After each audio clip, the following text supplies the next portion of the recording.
Hello, everybody. Welcome to the latest of the innovation series from Origo. Like many countries, Iceland and the rest of the world has been going through a fantastic period of transformation.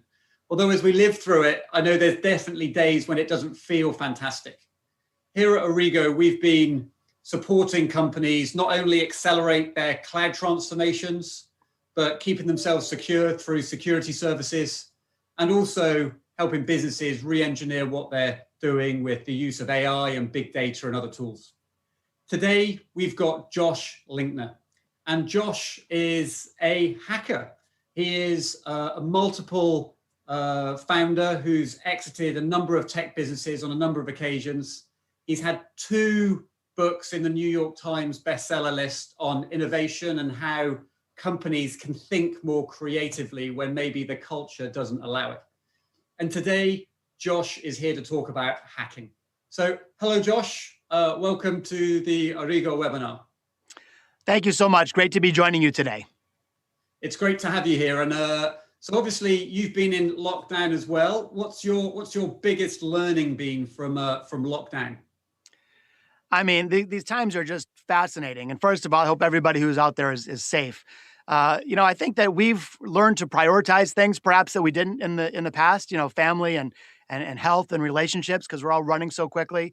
But the other thing it's really done is it's given the world really a chance to pause. For me, I've paused and gone really deep on my next book. I know other people have gone into deep work mode.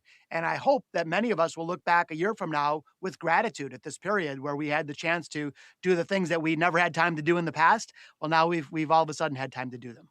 Great. And hopefully, I think everyone's I think the phrase new normal is a bit tired now because this is just the way the world works, right? I totally agree. And while this is a new normal, I think new normals will continue to evolve just like software versions. This is maybe new normal 2.0, and next year maybe it'll be new normal 3.0. Not because hopefully another pandemic, but because there's so many factors, economics, geopolitical factors, speed, technology. And I think what we need to get used to is being in that constant state of flux. Yeah. And I think what's been really good for a lot of organizations that maybe traditionally have changed slowly, COVID-19 has forced companies to sort of implement strategies and change at pace. And that's definitely impacted a lot of the cultures within organizations. And I guess that leads us to hacking, doesn't it? Indeed. Yeah, there's one group of human beings on the planet that are never stagnant, which are hackers. And we're going to have some fun looking inside their minds today, not to certainly promote cybercrime, but to what we can learn from those folks and how we can use that as an advantage in our businesses and even in our communities. Do you think from the conversations you've had with clients, do you think many companies have been forced to take a hacking approach over the last few months to just make business work? Undoubtedly, I think they're sort of near-term hacks to keep things running and serve customers and keep the lights on even. And then also it's forcing people to really re-examine their business long-term, not only to make sure that they're better prepared for challenges that may emerge, but also giving them a chance to retool for the future. When things are going pretty well, there's no impetus to buy a new piece of equipment or to embrace digital transformation. But in a time of crisis, we're often called to the challenge. And many, I believe there'll be many positive lingering impacts of this pandemic for years to come. I know from our perspective, we've been really busy during lockdown, accelerating sort of cloud transformations, companies really working hard on their security as their workforce sort of it becomes more distributed. So it's been definitely a busy time for us. So given everyone's already had an unofficial apprenticeship in hacking since March this year, I know I'm looking forward to, and I'm sure the audience is looking forward to your talk, Josh. So I'm going to hand over to you, and I'm looking forward to learning more about how I can develop a hacking mindset, and everyone that's watching as well. Sounds great. Well, thank you so much, and everyone excited to dive in and share some fun ideas. Thank you. So one thing we know is that hacking is everywhere. There's not a day that goes by where we don't open a newspaper or look online and see a headline such as this. We are seeing cybersecurity as not only the biggest threat to business, but certainly the biggest threat to national security. It's been said that the new wars of the future will be fought in digital format rather than with guns and aircraft. Now, hacking is something that is scary. It piques our interest. There's been movies and television shows about hacking, and I got really interested in hacking a few years back. Well, truth be told, I got interested in hacking almost 40 years ago when I, in fact, did a little bit of hacking myself. Thankfully, because of the time, I can no longer be prosecuted for such things, and I certainly wasn't malicious.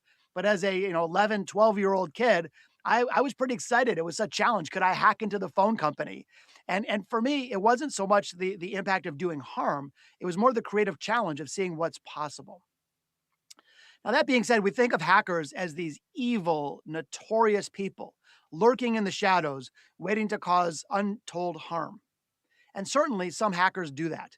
And today we're not in I'm not trying to glorify criminal behavior in any respect.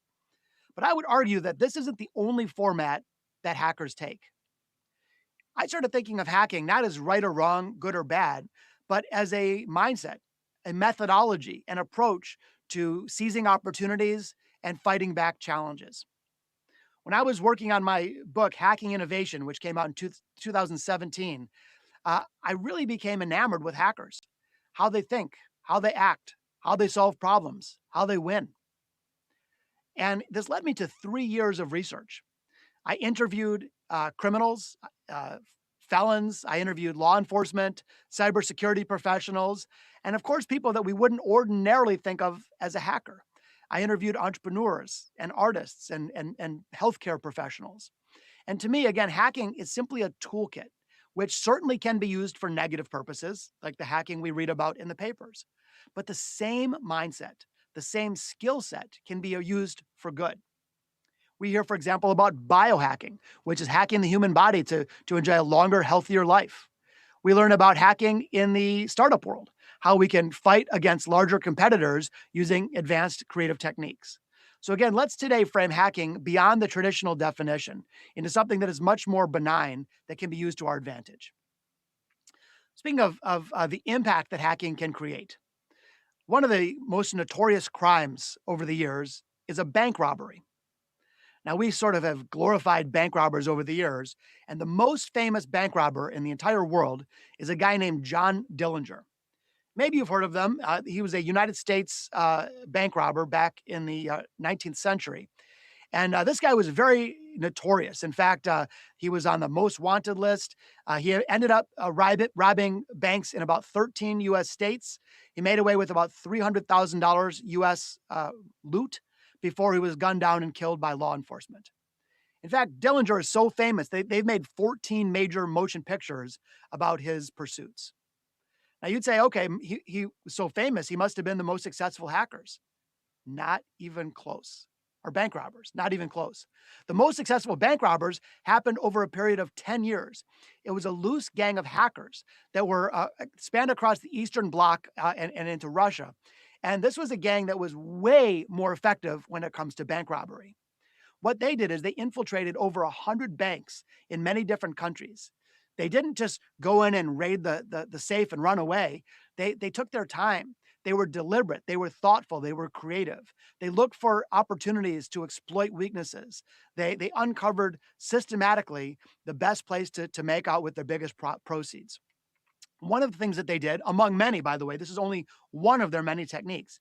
They hacked into the software of ATM machines, and they would program a machine at a specified time to literally spit out cash.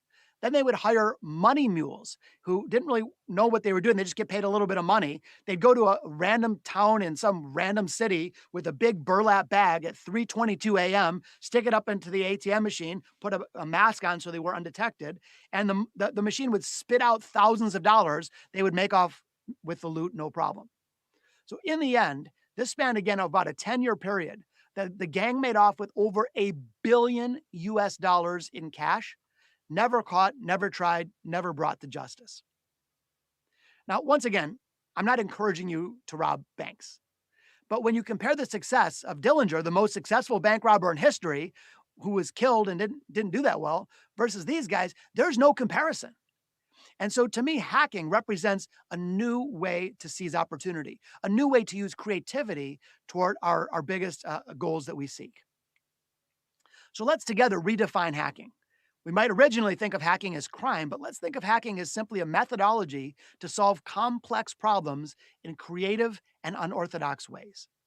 Again, a methodology to solve complex problems in creative and unorthodox ways. So we can be hackers for good. We can be hackers for our children and our families. We can be hackers for our environment and our businesses and everywhere in between. So just like a knife can be used for harm or could be used for good, positive gains, for example, in surgery, hacking is no different. Simply a tool that can be used for bad, but together, let's figure out how we can use it for good. So who are other hackers? I believe that we have hackers throughout history that maybe didn't call themselves a hacker, but why wasn't Mother Teresa a hacker for the impoverished? And why isn't Beyonce a musical hacker? And why isn't Einstein a hacker in physics and medicine? And why wasn't John Lennon a hacker with music as well? So I think of myself as a hacker these days, even though I haven't committed any crimes recently. And I hope that you think of yourself as a hacker too, because those that we revere, those that have made the biggest impact in history, when you really look at how they achieve those remarkable results, they in fact use the same approaches and mindsets that modern hackers use today. And so with all that in mind, why can't you be a hacker? So at least for the next 30 minutes or so, let's think of each other as hackers. Again, positive hackers, not wearing a hoodie, committing crimes, but hackers to achieve, hackers to gain, hackers to win, hackers to lead, hackers to drive impact, and even hackers of love. What does that look like? Well, here in the US, there was a man named Frank Serrano. He looked outside his house one day and noticed a big pothole in the pavement. Now, not only was this unsightly, he was worried it was a safety risk. So he promptly called up the authorities and alerted them to please come fix the road. And nobody did. Days went by, weeks went by. He was really worried someone would hit it with a bicycle and injure themselves or a car crash might occur. He kept complaining and no one listened. So how might he approach this in a hacker way? Here's what he did. After 3 months with no response whatsoever from the government, he threw the pothole a birthday party. A 3-month birthday party. He made a cake, he lit a candle, he sang it happy birthday, placed it on top of the pothole, and recorded it on YouTube, distributed it around the internet. Of course, thousands of people thought it was funny. The word spread like crazy. And of course, it got to the road commission, who promptly repaired the pothole in 24 hours. So I know it's just a fun, playful example, but the point is we can use hacking in our daily lives. We don't need to be some computer genius. We don't need to have 30 PhDs to be a hacker. You and me and my kids and our families can use the principles of hacking for positive gain. I just want to shift gears for a moment because you might be thinking to yourself, that's cool if I were creative, but maybe I just don't feel that creative. And unfortunately, many adults don't feel creative, which is a shame because the research is crystal clear that all of us, and I mean all of us, have enormous reservoirs of creative capacity. You and I were built to be creative. Now, we can be creative in different ways. I've been playing jazz guitar for 40 plus years. I can play pretty well. I can't paint. Definitely can't dance. There's a lot of things I can't do. And so, in other words, we can each express our own creative abilities in different ways. You might express it in technology. You might express it in the way you communicate or interact with your colleagues. Some interesting research out of the University of Sydney in Australia. They recently gave a test, a creative test, which is a standardized creativity test, to 130 participants. The test looked like this, 9 dots. And the participants were asked to connect all 9 dots using only 4 straight lines without taking their pen off the paper. The only way to solve this test is to literally think outside the box. In fact, the term think outside the box came from this experiment, fun fact. So they gave the test to 130 participants and 0 got it right. Now you might say, well, yeah, that's hard. Most people aren't creative. But here's what happened next. The researchers then, using a small electromagnetic current, stimulated a small part of the participant's brain. It wasn't the part of the brain that's responsible for creativity or imagination or new ideas. They stimulated the part of the brain that's our filter, the things that repress our creativity, our inhibitions, the reasons we don't try new things, our risk tolerance. It's sort of like they gave them an electromagnetic cocktail or two. And here's what happened. After this small electromagnetic jolt, they then gave the same participants the same test. And within minutes, 40% of those same people were able to solve the test like this. What this shows clearly is that most of us have dormant creative capacity. In other words, we have the talent and the ability and even some of the skills, but we've built layers over them. We've repressed those skills. If we can remove the barriers, if we can unearth that creative ability, we can get on with hacking. We can get on with being creators in our own right. Another fascinating example that I just was researching is a gentleman named Derek D'Amato. Derek was horsing around with his friends by the pool one summer afternoon. His friend threw him a toss of a ball, and Derek sort of leaped over the pool to grab it head first. Unfortunately, he miscalculated the depth of the pool. So as he caught the ball, his head slammed into the concrete bottom of that pool. Immediately, he knew something was wrong. His ears were ringing, terrible pain shot through his head. He emerged from the water very disoriented and dizzy. His friends rushed him to the hospital. After a series of tests, thankfully, they didn't determine there was anything terribly wrong on the surface. He wasn't hospitalized. There was no life-threatening injuries. They sent him home with a concussion to rest for a little while. But what happened next was fascinating. A few days later, Derek went to his friend's house, and they were just hanging out, and he noticed a dusty electric keyboard in the corner. Derek, for no real reason, got up, walked over to the keyboard, turned it on, and started to play. Beautiful music with the artistry of a master musician. He played and played, but his friends were awestruck. The thing is, Derek is not a musician. Derek has never taken a piano lesson. Derek knows nothing about music. For 6 hours, this continued, playing beautiful, gorgeous music with the skill set, with the abilities of someone who was a prodigy. So after this ended and tears strung down the face of each of those people in the room, Derek said, "How did I learn how to play piano so quickly?" So he got with medical professionals and began to research his condition. And it turns out he landed on something which is called spontaneous savant syndrome. Maybe you've heard of a savant, a little child who's amazing with mathematics or memory or music. Well, what happened was the head injury that Derek suffered unlocked something in his brain that allowed him to become a master musician. Today, he makes his living playing music. He's recorded several albums. He's toured around the world. So how did this happen? Once again, what happened is that these creative abilities lay dormant in him. And frankly, they lay dormant in all of us. Now, luckily, we don't need a head injury to bring them to the surface. With a little bit of practice and a little bit of deliberate effort, we can, like Derek, uncover the incredible gifts that we have, bring them to the surface, and use them for our advantage.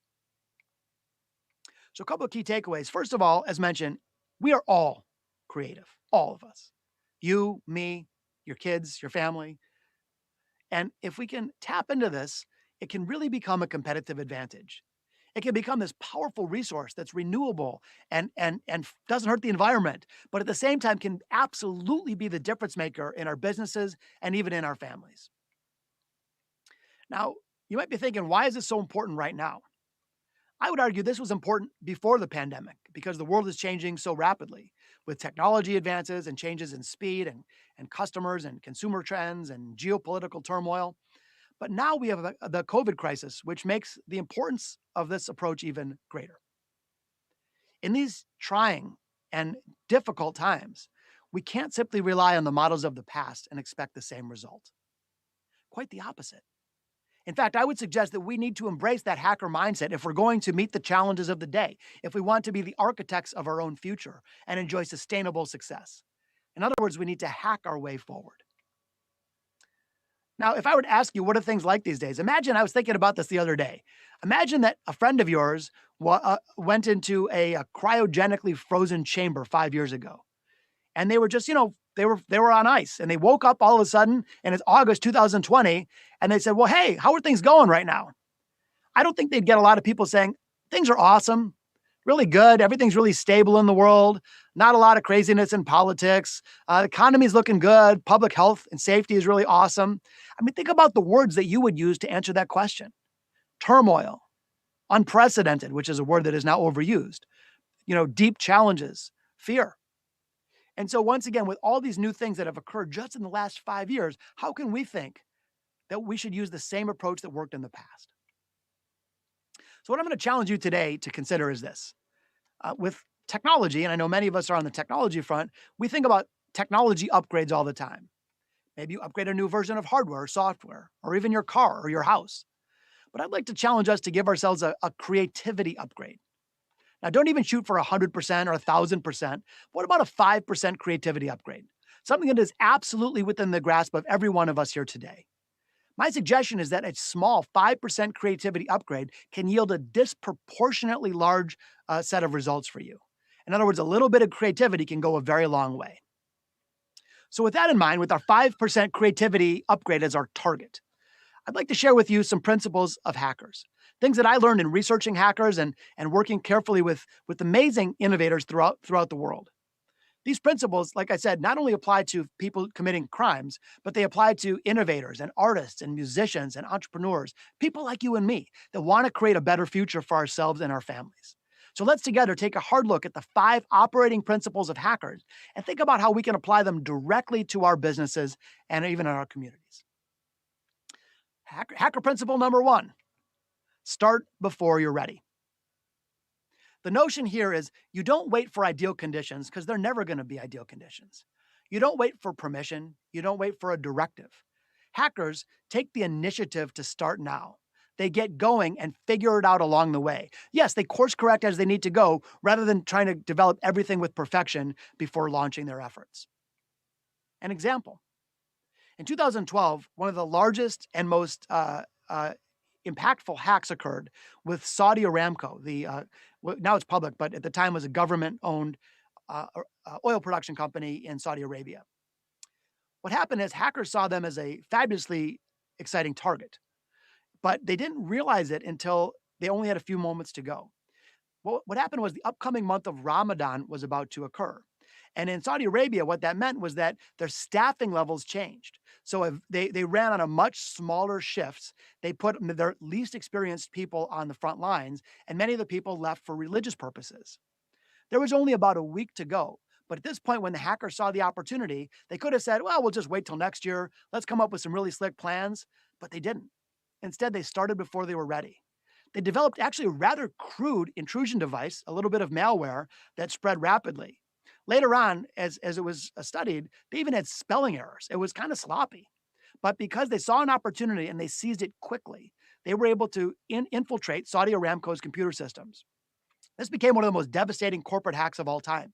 It infected 55,000 computer devices. In fact, once they learned about the spread, worldwide, every single facility of Saudi Aramco, they physically unplugged the computers, disposed of the hard drives. They placed an order for almost 100,000 hard drives. They overpaid. They actually, their executives traveled to the Far East, paid to get up on the line. They literally bought out almost the entire world supply of hard drives before coming back online 7 months later. This cost the company over $2 billion of lost profits. To keep things going, they were literally giving oil away to the truckers because their computer systems could no longer facilitate an invoice. Now, again, I'm in no way, and by the way, the hackers were never caught, never tried, never brought to justice, and they also made off with a whole bunch of cash. So again, I'm not encouraging cybercrime. I'm not trying to glamorize it, but they were effective here because they decided to start before they were ready. Had they decided to wait a year and plan it out, maybe new security measures would have been in place and they would have never succeeded at all. Now, how can we apply that in a business sense? There's a woman named Heather Hassan, and she was having a lunch with one of her dear friends. They were catching up over old times. In fact, Heather at one point was in medical school, although she dropped out, and her friend continued in the medical profession. She was working at the hospital across the street. But as they sat down for lunch, Heather couldn't focus on the food or even the conversation. All she could notice is how terrible her friend looked. Now, this wasn't because her friend was unhealthy. It was what she was wearing. She was wearing traditional healthcare medical scrubs, which were these baggy, boxy, lifeless garments that sort of hung flatly over her figure. What was worse is there was a big tag advertising to everybody the size that her friend was wearing. It turned out Heather left medical school for fashion. And she, being in a fashion business, she said, God, this looks terrible. Why do scrubs have to look this way? So literally that moment, she had an idea. Maybe we could create a better scrub. So right after lunch, she said she canceled her plans for the rest of the day. She started before she was ready. She immediately went to where people buy medical costumes, a medical supply center. And it was dingy and dark, and you're buying your clothes right next to an oxygen tank and a wheelchair. And she says, "This is terrible. Let's do something about it." So she says, "Let's create something really different than the typical ugly, uncomfortable scrub." She then starts interviewing healthcare professionals, and she learned that there's not only look terrible, sometimes they don't function well. There are times in a surgical procedure where people's pants fall off because they're tied with a terrible string. They have no pockets. So people are constantly losing their wedding ring and other devices. There's no place for your mobile phone. Just they're uncomfortable, they're scratchy, they create rashes. Awful. Yet she also learned that worldwide, medical wear is a $60 billion industry, 10 billion alone just in the United States. So what did she do? She quickly called her friend. And Heather is on your left and Trina Spear is on your right. And the two of them started a company called Figs. They named it Figs because they said, well, lots of other companies have a fruit name. There's Apple and Blackberry and Kiwi. Why not call ours Figs? So they came up with a line of products that are very nicely fitting, high quality, well-equipped medical wear. Now, to get started before they were ready, they didn't raise a bunch of capital. They didn't plan for years. They started sewing garments together in their home apartments. Then they packed them into a trunk. They went to local medical hospitals and they calculated when the shift change was. They parked their car out in the parking lot, started offering free coffee to the medical professionals, and they dressed themselves in these new scrubs. When the healthcare workers came out for their free coffee, they instantly noticed these gorgeous outfits, and Heather and Trina happily sold them out of their parked car's trunk.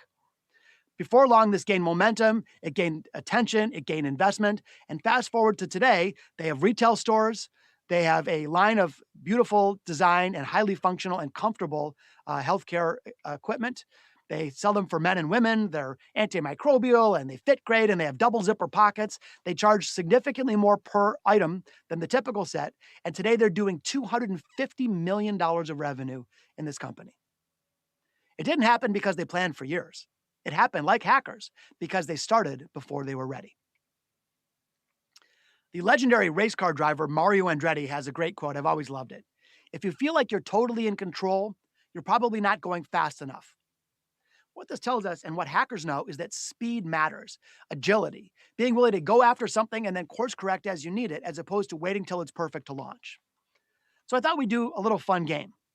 If I said to you, hey, you get to choose, I will give you 3 million US dollars right now, or I'll give you 1 penny right now that will double every day for 30 days. Which one would you choose? Well, the $3 million looks pretty attractive, but here's what happens. That penny becomes 2 cents and then 4 cents and then 8 cents and then 16 cents. But the compounding nature adds up very quickly. Before long, after 30 days, your 3 million is still worth 3 million, but your penny is now worth $5,368,709.12.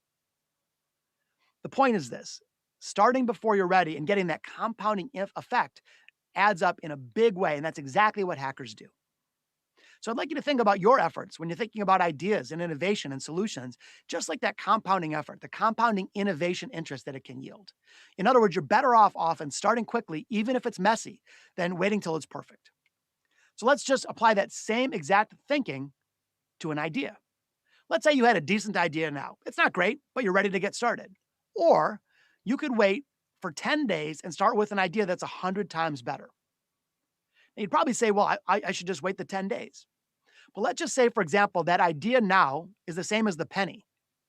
Okay, so the idea now is worth a penny, and 10 days later, your 100 times better idea is now worth $1. How would that play out in the same exact multiplication example that we used before? Well, your decent idea would add up to $5.3 million, just like the old one, where the idea that was 100 times better that you started just 10 days later is now only worth $1 million. Now, yes, I understand there's flaws with this example, and you could say, well, a better idea would expand at a faster rate and all that. So it's merely illustrative of the impact that we can create when we start quickly and correct as we go. In the middle of COVID, we're seeing people do this. The beer brand Dos Equis realized that people need to be socially distanced 6 feet, so they came up with a 6-foot cooler. They started selling them, and they garnered all types of media attention because they got going quickly. They started before they were ready. There's a company in India They realized that people were afraid to touch an elevator surface because they might get COVID. So they retrofitted elevators with a touchless device. You just sort of wave your hand over the button and it drives you to the right floor. Okay, so what I want to share with you, a key insight before we move on to the next principle. Don't wait. Start now and figure it out as you go. That is exactly what hackers do and exactly what we can do to drive better results. Key operating principle number 2, break it to fix it. Hackers are notorious at going after something, deconstructing it, and putting it back together in a new way. They don't look at something as perfect, ever. They're always saying something even that worked. How can we make a better version next time? How can we use a new approach next time to hack in an even bolder way? An example of a break it to fix it approach. This is my family. I'm here with my wife, Tia, and my twins, Avi and Talia, who are now 4 years old. Just a couple years back, they were infants and we had to feed them bottles. Now, if you're a parent, I'm sure you've experienced the same thing. 3 a.m., the kid is screaming their head off. You have to feed it. But you can't heat up a bottle in a microwave. It ruins the nutritional value. So you do what every other parent has done. You heat up a pot of boiling water on the stove. You pour it into a glass container. You put the bottle in the container. You wait for 15 minutes while your kid is screaming their head off, and you basically feel like this. We've all been there. And certainly these two gentlemen were there as well. The guy on your left is a guy named Ayel, and he was in Tel Aviv at the time. His son Daniel was going nuts, and he said, "Why does the bottle have to work like this?" And once he finally got his son to sleep, he said, "Couldn't there be a different shaped bottle? Maybe we could increase heating time." So he broke it to fix it. He created a new shaped bottle that has an expanded surface area, which decreases the heating time. Instead of 15 minutes, these babies heat up in 90 seconds. They look cool. They stack beautifully. They're even easier to hold. So because he took a break it to fix it approach, instead of just saying that's the way bottles are, that's just the way bottles are done in the world, he had the courage, the creative courage to try something new. Today, they're selling at a huge premium. In their first month of operation, they sold out twice, and they even made the cover of Time magazine, featuring as one of the most important innovations that will change our lives. This happened, first of all, they started before they were ready. They got going quickly. But it was because it wasn't that they took the existing bottle and refined it by 2%. It was they had the ability to break it in order to fix it, to imagine something new, to give it a significant model upgrade. So I thought we'd dive into our hacking innovation toolkit for a moment, and I wanted to share a technique or two with you today. A technique that you can use to put into action in the months and years to come. Our first technique, it's a very fun brainstorming exercise. I call it the world's first. So often when we're in a brainstorm session, we let the gravitational force of executional challenges restrict our bold thinking. In other words, we share our safe ideas, not our crazy ones. Here's a fun thing. Next time you're doing a brainstorm, make a little rule that the only ideas you can share have to start with the world's first. What if we came up with the world's first comfortable and elegantly designed hospital scrub? What if we came up with the world's first bottle that heated in under 2 minutes? So when you say that in a brainstorm session, you're sort of absolving yourself of responsibility, of executional responsibility. And you're just simply brainstorming what's the world's first. It could be the world's first time or speed or cost or a marketing function or success rate, the world's first factory with under 1% safety issues. Challenging yourself to go after the world's first will unlock fresh and bold ideas. Exactly what hackers do. Another fun example for you. Every year, there's a company called Nathan's Hot Dogs. And they're a big company. They hold a worldwide hot dog eating competition to see how many hot dogs people can eat in 12 minutes. Well, usually the people who eat these are these big, giant, kind of overweight people, and they just eat hot dogs very quickly, the same way they would at a picnic. Enter a non-traditional competitor named Takuru Kobayashi. Now, Kobe doesn't look a thing like the regular competitors. He's only 5'8" and 120 pounds. But he was really excited about the prize money. Funny thing is, he didn't even like the hot dogs. But he said, maybe I can win this. Maybe I can take a fresh approach, a break it to fix it approach. So here's what he did. He deconstructed the way that you eat a hot dog. First, he separated the meat from the bun. He realized that if you take the meat, fold it in half, you could down it in one gulp. With the bun, he experimented a bit and he decided to put the bun in the glass of water next to him, squish out the excess liquid, and down it in one gooey bite. Keep in mind, he's eating for sport, not for pleasure. Here's what happens. After 90 years, when Kobayashi first made his attempt, the worldwide record was 25.1 hot dogs eaten in 12 minutes, which is disgusting. On Kobayashi's first attempt, he ate 50. He doubled the record, which is more disgusting. But the important point here is that he drove incredible results, not because he did what he's always done faster or tried harder.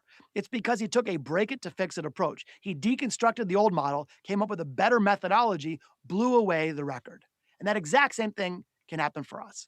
So the key question to ask yourself is, what elements of your business really could use an upgrade? And let's take that break it to fix it approach that hackers use. Let's deconstruct the system or process or methodology and rebuild it in a better, upgraded manner. Which brings us to our third core mindset of hackers. Third one, they use every drop of toothpaste. What I mean here is that they do more with less. They get scrappy. Hackers don't have gigantic bankrolls. Think about the budget of a major governmental institution versus a hacker. Yet the hackers find out a way to get it done, don't they? So what they've learned is that sometimes restricted resources, shorter amounts of resources, can unlock better creative abilities. They use all their resources to their advantages. They use every drop of toothpaste. Quick fun example of that. There's a company called Avery Beverages, and they manufacture soda. So they make handcrafted colas and ginger ale with real ginger in it. The problem is, how could they possibly compete with Schweppes and 7-Up and Coca-Cola and others? And even though this company was founded over 100 years ago, the company has been in a state of decline for quite some time. They were even thinking about shutting down completely until they decided to use every drop of toothpaste. They said, what can we do that the big competitors cannot? And they realized that they could make small batch runs of soda. Big competitors only can produce things at scale. So in the 2008 presidential election cycle in the United States, they come up with Barack Obama soda in tribute to our now former president. Everybody loved it. They thought it was funny. It garnered a bunch of media attention, and they knew they were onto something. They said, this is our opportunity, not to compete head to head, but to use every drop of toothpaste to do what we can do that the big competitors cannot. So then they came out with a line of soda for the 10-year-old in us all. I mean, what 10-year-old doesn't want to drink fungal fruit or alien snot or worm ooze? And again, kids walk right past the Coca-Cola to grab one of these beverages. They continued on. In the 2016 cycle in the United States, they had Hillary Hooch, which was classified like her emails, and Trump Tonic, making America grape again. They said it was made with extra acidity, just like the candidate. There was a scandal in the United States with American football where some of the balls were deflated. So, of course, they created a deflate ball brew. In this case, it had less carbonation. It was flat, just like the balls.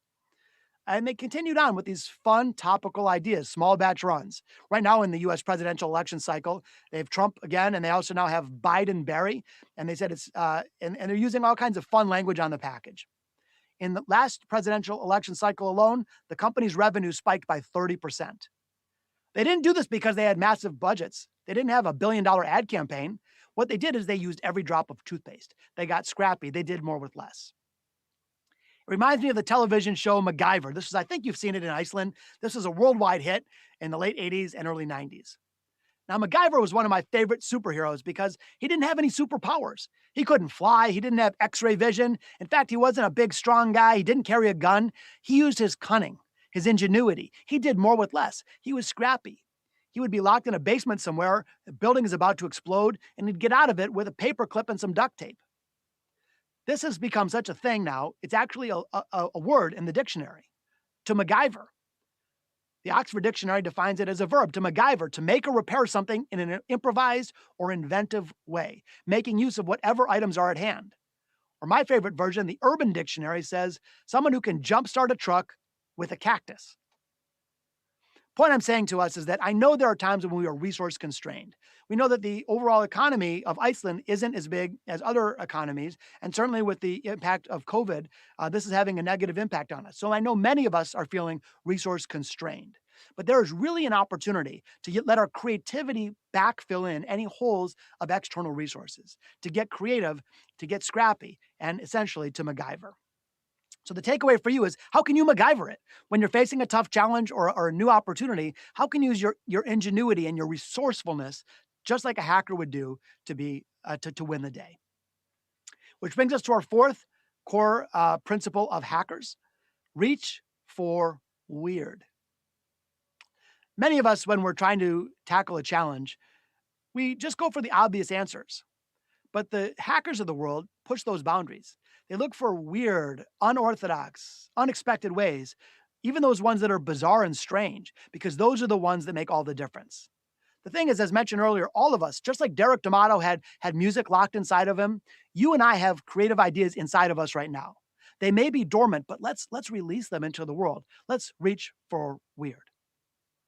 I found a fun example from Iceland for you. So a little town in Iceland, a beautiful town, seaside and such, but apparently there was an issue with traffic incidents involving pedestrians. Over the last decade, the pedestrian their accidents was up by about 41%. So how would you normally solve this problem? Maybe you'd install more stoplights. Maybe you'd hire more police officers. Maybe you'd increase fines. Or you could reach for weird. Check out what your countrymen did.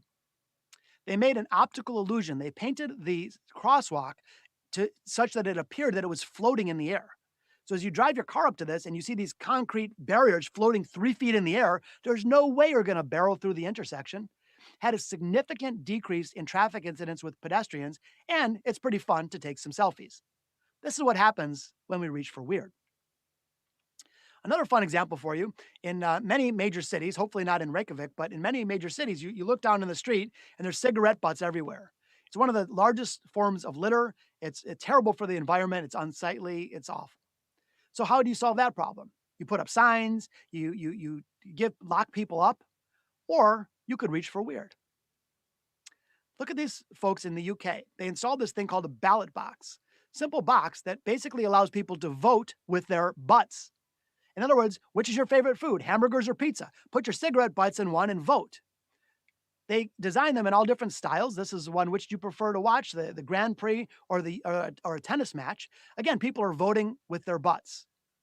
As these have been installed in cities around the world, they reduce cigarette litter by 80%. Low cost, wildly effective, fun, and it solved the problem in a weird way. This is, again, what happens when we reach for weird. Another quick example, as mentioned, I have twins, Avi and Talia, and I also happen to have wood floors in my home. 2 factors: twins, wood floors. Well, as we know, kids are always running around on the floors. We have to keep our wood floors clean. I wish I thought of this, but check out what one person thought of when they reached for weird: a onesie that doubles as a mop. Now, I don't know if that's the most commercial successful product in the world, but pretty fun, pretty cool, and certainly an example of how our creative minds, our hacker minds, can uncover fresh things. Another fun example. It turns out the cattle industry is plagued by flies. Unlike horses, the cows can't swat away the flies. And you might think it's just an annoyance, but these actually interfere with feeding and grazing and sleep patterns. It really is a big problem. So researchers in Japan started to try to solve it. They said, how can we stop this problem from happening? Well, they thought the obvious things, that they could have expensive bug zappers or pesticides that could be harmful for the cattle. But instead, they started to look around and said, who else doesn't get fly bites? Turns out zebras rarely get fly bites. Apparently, the black and white stripes interfere with the fly's depth perception, and the flies leave the zebras alone. So what did the researchers in Japan do? They reached for weird. They painted the cows like zebras. It was harmful. It wasn't harmful. It was totally natural paint, didn't hurt the cows, but it reduced fly bites by 55%. And if this was applied to the entire cattle industry, it would save the industry $2.2 billion per year. I know it's a fun, playful example, but I'm just showing you how powerful the capacity that we have can be on the outcomes that we seek when we reach for weird. So one more peek in the Hacking Innovation Toolkit: the bad idea brainstorm. We all get together, we're trying to come up with a solution, and we're trying to find a good idea. But our fear creeps in, and we don't want to offend anybody, and we don't want to look foolish, so we keep our ideas pretty skinny. Here's a fun technique. Start a brainstorm session with one sprint to say, who could come up with the worst idea here? What's the most terrible, awful way to solve the problem? What's an immoral, unethical, illegal idea? So for 10 minutes, everybody laughs hysterically and comes up with terrible ideas. Now, step two, you then pause, look at the ideas and examine them now under the light of rationality and say, is there a little gem of something in these bad ideas that we could flip to become a good one? This is a technique that hackers use all the time. They're trying to infiltrate a bank. They start by saying, what are the terrible worst ideas I could come up with to infiltrate the bank? And then once they list them all out, then they say, is there an essence in any of these ideas that we could flip in a legitimate way for their purposes to actually achieve the outcomes that they seek? Give it a try. It's really fun. The bad idea brainstorm. So the takeaway here for you when you're thinking about reaching for weird is asking yourself, what's the most bizarre, strange way that you can solve the problems that you're taking on? Which brings us to our fifth and final core tactic, core mindset, core approach, operating principle of hackers. Mindset number 5, bounce back. Hackers, just like all of us, stumble. They hit the wall. In fact, a lot of times hackers may do what's called a denial of service attack on a piece of technology, and they may shoot 1,000 or even 1,000,000 efforts at their target, knowing that 99.9% of them will fail. And so when they find themselves in a failure situation, they're willing to bounce back to make it better. They dust themselves off, they get creative, they have creative resilience as they get back into it and attempt again. They don't quit. For example, when the chips came out in credit cards, you remember we used to swipe credit cards, now there's a chip. Well, this was designed to prevent hackers from stealing data. So here's what happened when this was announced after billions of dollars of research. Do you think the hackers of the world said, oh, game over, I guess I better get a day job? Within 2 weeks, the hackers went to work. They bounced back. In fact, they figured out a way where the vulnerability was. What happens with these chips is there's an individual code that is generated each time they're used. That code is then verified with the network, and it only works for about 35 seconds. But that 35-second window was their opportunity. So what they did is they hacked into machines at retail, and they had it beam the code not only to the authentication center, but also to the hackers, who within that 35-second window could instantly charge things on the person's credit card. So it took several years and billions of dollars to come up with this new technology. The hackers figured out how to crack it in 2 weeks because they didn't quit when they saw a new obstacle. They said, let's bounce back. Let's figure it out. Let's get it done. In honor of failure, because there's a lot that we can learn from failure.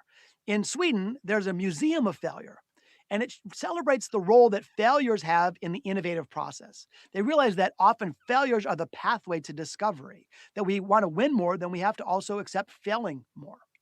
Couple funny ones for you. This is featured.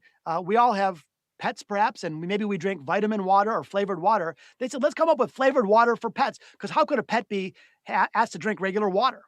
So here's this thing, thirsty cat and thirsty dog, this disgusting brown looking liquid. For cats, it comes in tangy fish flavor. For dogs, crispy beef flavor. As you can imagine, total failure, shut down in less than a year. This is a good idea, an appetite suppressant candy, although I think they got the naming idea wrong on this one. This is another item in the failure museum. Didn't quite do so well for obvious reasons.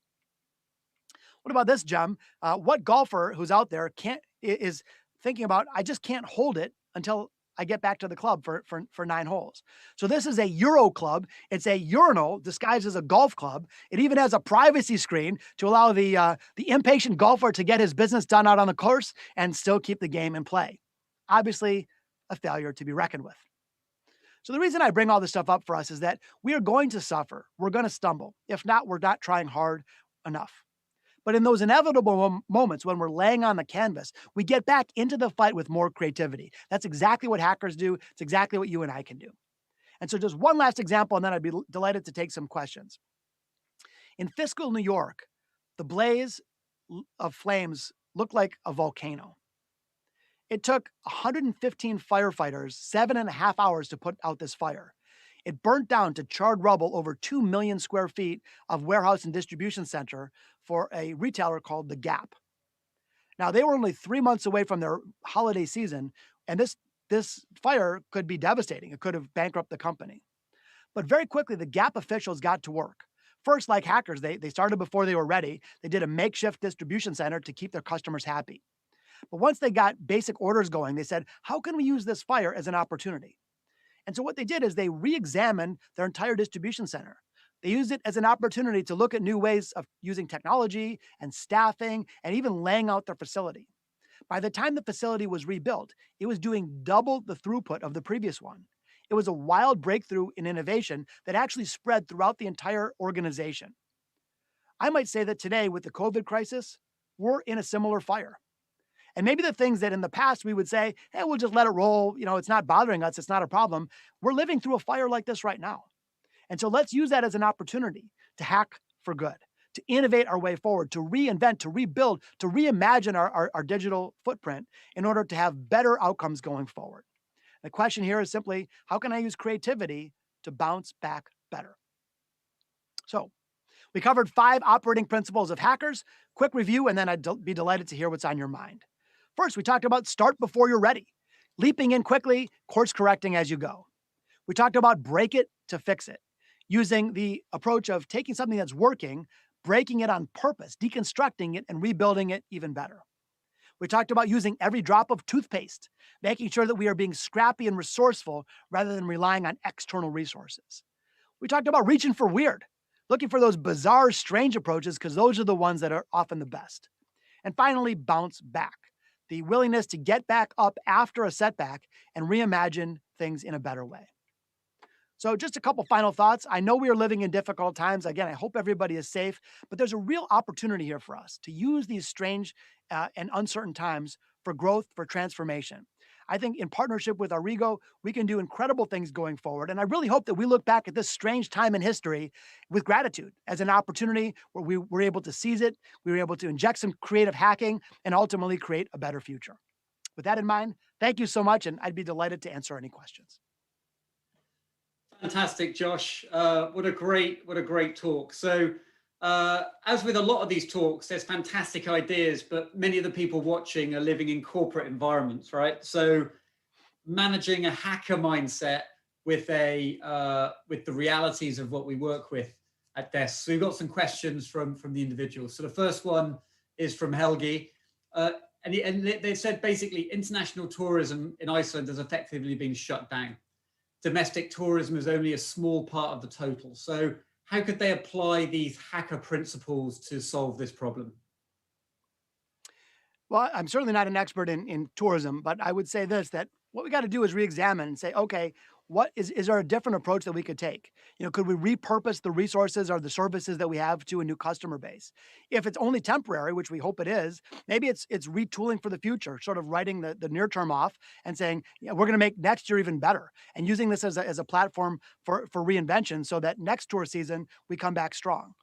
It could be looking at ways to be more efficient or repurposing, again, our resources. We have, for example, clothing retailers here that, clothing sales are down and they're making face masks. I'm on the board of a company that produces live events. And of course, there's very few live events going on. They actually created this incredible 3-dimensional experience for children that's safe in the COVID world, and they're selling tickets to it. So they repurposed their core business in a temporary basis to serve a different set of needs. So I think that's what we have to do is instead of throwing up our arms and defeat, instead of saying it's all or nothing, I just can't do anything and being frozen in time, we have to say, yes, there are things that have changed. And let's be honest about it. But at the same time, we have to say, how can we creatively adapt in order to make the best of these circumstances? And I think we're seeing a lot of that within the business. We're getting organizations that are looking to become more efficient and using technology. And when you talk about squeezing the last bit of toothpaste tube, a lot of organizations that we work with already have a very big tech stack. But how can they use sort of power apps within Microsoft more effectively to automate processes? And it's trying to take the technology they've got and drive efficiencies when maybe you can't be physically there. So a bit like Gap, they opened up the factory, they had twice the throughput. Maybe that's the opportunity. One of the things just to quickly point out is that, when you were 2 years ago, let's say you were teaming up with Arrigo and you said, hey, I want to do this big technical change. I want to do digital transformation and upgrade security and all that. And many people probably said, hey, I'm too busy. I got too much on my plate. I don't have the time and resources. My team is focused on serving customers, whatever. Right now we have the time. And so what a shame if we don't use that time for our advantage. And in this period of dormancy, when it is quiet, and I understand that and respect it, this is a perfect time to embrace those types of initiatives because, again, we'll be able to emerge from this crisis even stronger. Yeah, and I guess in good times, when you're running a technology function and you've got a new idea you want to pitch to the CEO, their brain's going growth, growth, growth. now they're like, let's save cost. They're maybe more open to those weird ideas, or maybe for you to go in and go, you know what, it is broken. Like, this is how we can fix it. Many organizations, Josh, have hackathons. Have you had any experience with those and how you can use those to engage staff in hacking and change? Yes, I love hackathons, and they come in a lot of different formats. You can even do a mini hackathon. I mean, grab a small team, give them a couple pizzas, and say, "Hey, you have 2 hours to come up with an idea. Imagine that our company was gone tomorrow, that our customer base was zero. What can we do?" And give them really big challenges in a hackathon that are abstract, that are not so much focused on the how you get it done, but are more focused on the what is the big opportunity. There's a really fun one that the software company Atlassian does. They do these things called FedEx days, where once a year they get 24 hours, they get to do anything they want, and the only thing is they have to ship something. And by shipping something, that's why it's called a FedEx Day. It can be a model made out of Play-Doh. It can be a rap song. It can be a PowerPoint. It can be a model with sticks. But they just have to come up with some artifact of the idea that they created. And this has led to all kinds of wild breakthroughs. So it's funny. It's very difficult, as they say, to rebuild the plane while you're flying it. So even if you take a small amount of time, whether it's a day or even a couple hours, and completely get away from your executional mindset, it's amazing what creativity can surface. Yeah, and I guess, in some ways, we've got more opportunities than hackers because we have the resources, but also we've got more to lose. And so I guess successful hacking in organizations is about keeping focused on the number on the balance sheet that you're trying to move. Like, this is the number. If we do this, we could achieve this. I'm glad you mentioned more to lose, though, because one thing that often people do is they think that doing nothing is safe. And so you're right, we have more to lose, but that does not equate to the fact that, hey, if we just protect what we've been doing, that everything's going to be safe. Quite the opposite. When you look at the biggest corporate failures, when you look at the catastrophic business results, it was more often because people stood still than they took too many risks. And so I think we need to really shine a bright flashlight onto the risk of doing nothing. And if we really have a lot to lose, that to me is one of the riskiest choices that we can make. Right. And in that sort of like fear of failure, I know there'll be senior leaders watching this going, yes, but, yes, but, yes, but, with excuses as to why we can't hack, why we can't innovate. So what's the one exercise you could give a leader that knows inside they should be innovating, but they don't allow their team to innovate? What's the one exercise you could get them to do with their team to begin to open those floodgates? So the first thing is, when the reason that people don't innovate often is the risk reward balance. They view taking an innovative step as wildly risky, and they view standing still as no risk. P.S. That's totally backwards. In other words, standing still, as mentioned, can be very risky, and there's ways to de-risk the creative process. What I would recommend that we do as leaders is focus on running constant high volumes of experiments. Little teeny, fixed dollar, fixed money, fixed time experiments, and try to make them as small as possible, like $50 and 2 hours, as opposed to bet the entire company on one idea. Yeah. So my suggestion, with great respect, is that as leaders, we should be running constant experiments and predict that 80% will fail and be totally good with that. But what happens is when the 1 out of 5 actually works, then don't go crazy, just double the size of that experiment. And if it works again, then double the size of that experiment. Just like our 1 penny that we doubled every day earlier on, that's the way to innovate because it de-risks the process. I highly recommend against taking swing for the fences, bet the whole company, irresponsible risks. The best innovators don't have a higher risk tolerance, they have a lower risk tolerance. But what they do is they de-risk the creative process, and they realize the least riskiest approach is taking lots and lots of small experimental bets. That's the problem. I'm an all on red guy, so that's maybe why I'm not CEO of Microsoft. So, Josh, we love you. We know you came to see us last year. This has been a fantastic talk. And is there any closing comments you'd like to leave the audience with? We're at time, but just something to take us away with. Yes, thank you so much again. First of all, I'm grateful for the privilege to share these ideas with you. I wish I could have been there in person like I was a year ago. I'm working on a new book called Big Little Breakthroughs. The subhead is How Small Everyday Innovations Drive Oversized Results. And so it's not available for sale. It's not a plug of the book. But my suggestion is this. Instead of thinking of innovation as giant things, think of innovation as lots and lots and lots of little ones. Look for ways to add little teeny doses of creativity on a high frequency basis as a daily habit. And two things are going to happen. First of all, you de-risk the process again, because there's small bets. If one doesn't work, no big deal.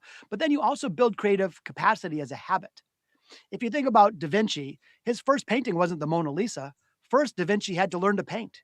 He had to learn to paint every day. He had to learn to make bad paintings, and eventually he was able to create his masterpiece. So if all of us want our masterpieces in life and in business, instead of just, again, these wild swings, starting for the first painting becoming the Mona Lisa, do a little brushstroke training, get in the groove, practice, make it a daily habit. Lots and lots of small creative ideas not only add up to big things, but they also help you build mastery around the ability to be a hacker, to be a creator. And over time, through lots and lots of big little breakthroughs, you will unlock a compelling future. That's fantastic, Josh. Well, thank you very much. And thank you very much to the audience for taking time out of your day. And hopefully you've enjoyed this webcast. We've got another one next month where we've got Harper Reed talking about security, hacking, and most importantly, AI and how that is going to change the world. So thank you, Josh, and thank you to the audience. Thank you.